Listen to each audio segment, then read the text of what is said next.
recently was invited to participate in this publication on the nuclear issue.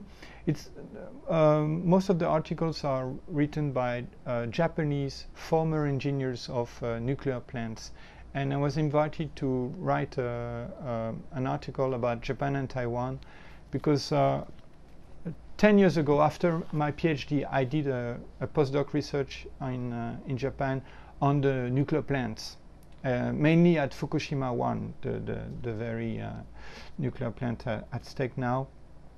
I interviewed some subcontract workers from the subcontracting companies, who are the ones who do the most of the job for the maintenance of nuclear plants. Yeah, I mean, in normal times, and I guess also now. But so I describe a little bit what some interviews I made at that time, and also interviews that I made with Taiwanese subcontracting workers working for the nuclear plants of Taipower, so close to Taipei. And yeah, I was struck by this aspect of the nuclear industry is not very well known in Taiwan, and a little bit more in Japan, because there were several publications on this issue, but not yet in Taiwan.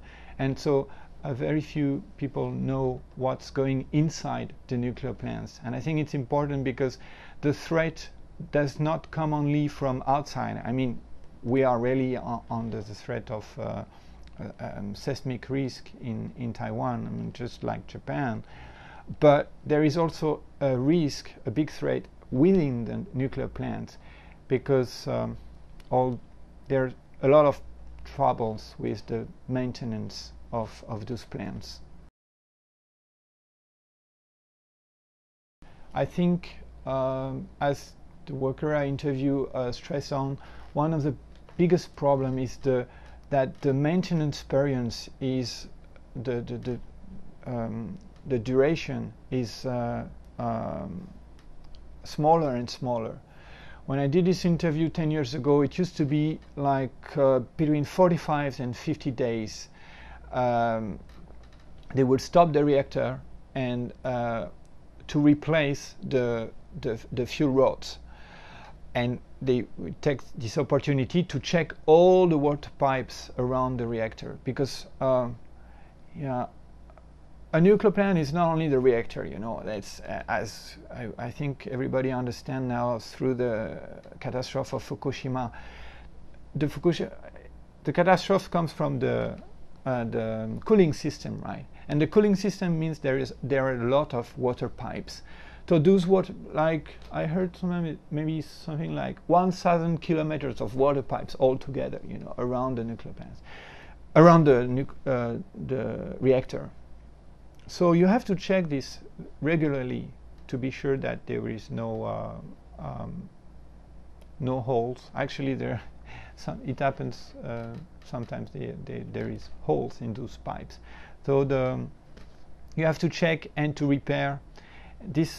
And for this you need a lot of people. And as most of the people who do this maintenance job are subcontractor worker, with working conditions we are very, very difficult, you know, even in normal times, because it's not only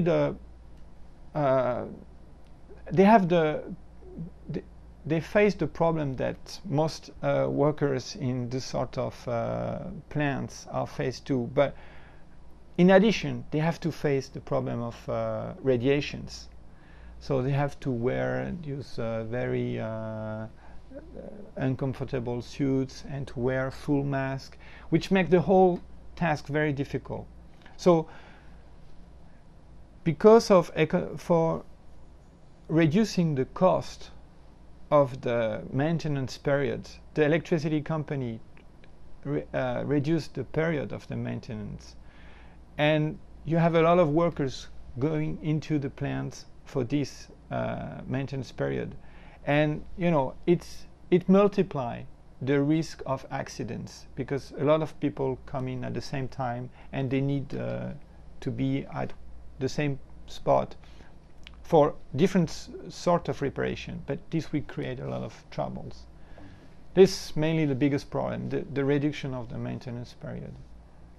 And also the problem of radiations. But radiations is inherent to nuclear plants. And it's a sort of taboo that is very difficult to discuss with nuclear plant managers, because you try to say that no, nuclear plants do not produce radiation, which is, I mean, nonsense. Of course, nuclear plants produce a lot of radiations inside and outside, but you know, that's a big part of the deal we are faced now with Fukushima. You know. You raise a difficult question, because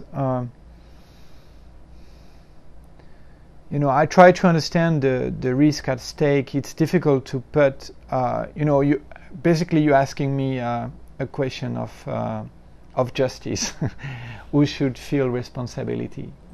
Let me start by an anecdote. After the catastrophe on March, a few days after, maybe on March 18 or 19, I call some Japanese anti-nuclear activists that I knew, and they have been active for years. Their organization was created as soon as 1975, so it's among one of the most oldest anti-nuclear NGO in the world. You know, it was created by a former nuclear engineer who realized very soon that nuclear plants are very, very dangerous, and so he decided to create this center for.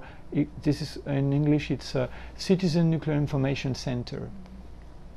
Genshiroku Jouhou Shitsu in Japanese. And this man Takage Jinsaburo was active for many years, and same like Mr. Hirai, who wrote the many articles.